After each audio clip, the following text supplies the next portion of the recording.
మావోయిస్టులకు భారీ నష్టం. ఛత్తీస్గఢ్లో భారీ ఎన్కౌంటర్లు, 14 మంది మృతి. మృతుల్లో కోంటా ఏరియా కమిటీ కమాండర్ అంట, ఈయన కూడా ఉన్నారు. అలాగే 48 మంది లొంగుబాటు తెలంగాణలో. మనకు తెలుసుగా మావోయిస్టు అగ్రనేత హెడ్మా ఎన్కౌంటర్ తర్వాత ఆయన ప్లేస్ని రీప్లేస్ చేసింది బార్సేదేవా. చూడొచ్చు ఇక్కడ ఈయనే బార్సేదేవా.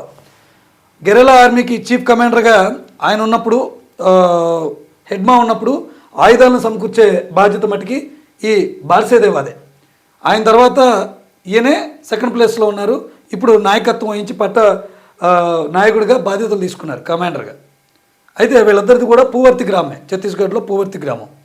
అయితే మరి వీళ్ళు 45 మందితో ఇల్లు లొంగుబాటు అయ్యారు. మరి ఇక్కడ చూస్తే 14 మంది మృతి చెందారు. ఇంకా మావోయిస్ట్ పార్టీకి ఇంకా తీవ్ర నష్టం రాబోతోంది భవిష్యత్తులో. ఆపరేషన్ కగార్ పేరుతో చాలామంది అగ్రనేతలు చనిపోయారు ఎన్కౌంటర్లో, కొంతమంది లొంగిపోయారు, మరి కొంతమంది అదే ఉద్యమం సాగిస్తామని చెప్పేసి అడవిబాటులోనే అరణ్యంలోనే ఉన్నారు. మరి బార్సేదేవా లొంగిపోవడానికి కొన్ని కారణాలు చెప్పారు ఆయన. నిన్న తెలంగాణ డీజీపీ ప్రెస్ మీట్ పెట్టి వీళ్ళు లొంగిపోవడానికి గల కారణాలు ఏం చెప్పారన్నది ఆయన వివరంగా వివరించారు. ఆయన ఎందుకు లొంగిపోవాల్సి వస్తుంది ఏంటంటే, మావోయిస్టులకు వరుస దెబ్బలు తగులుతున్నాయి. తాజాగా తెలంగాణ డీజీపీ శివధర్ రెడ్డి ఎదుట మావోయిస్టు అగ్రనేత బార్సేదేవా లొంగిపోయాడు. దేవాతో పాటు తెలంగాణ కీలక నేత కంకణాల రాజిరెడ్డి కూడా పోలీసులు ఎదుట లొంగిపోయాడు.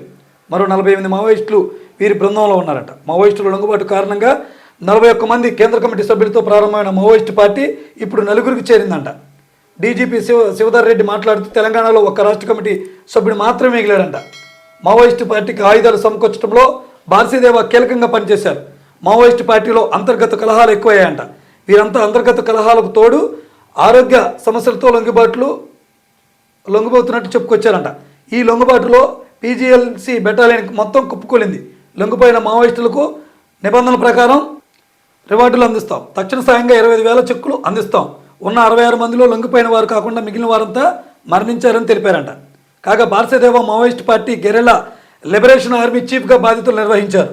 హెడ్మా ఎన్కౌంటర్ తర్వాత మావోయిస్టు పార్టీలో దేవా కీలకంగా ఉన్నారు. మావోయిస్టు పార్టీ సాయుధ బలగాల వ్యవహారాలు చూస్తున్నారు. బార్సేదేవా లొంగిపోవడంతో కేంద్ర కమిటీలో కేవలం 4 మాత్రమే ఉన్నారు. హెడ్మా బార్సేదేవా ఛత్తీస్గఢ్లో ఒకే గ్రామానికి చెందిన వారిగా గుర్తించారు. మావోయిస్టులకు ఆయుధాల సరఫరాలో దేవా కీలక పాత్ర పోషించారు. తెలంగాణ ఛత్తీస్గఢ్ సరిహద్దు నుంచి బార్సేదేవా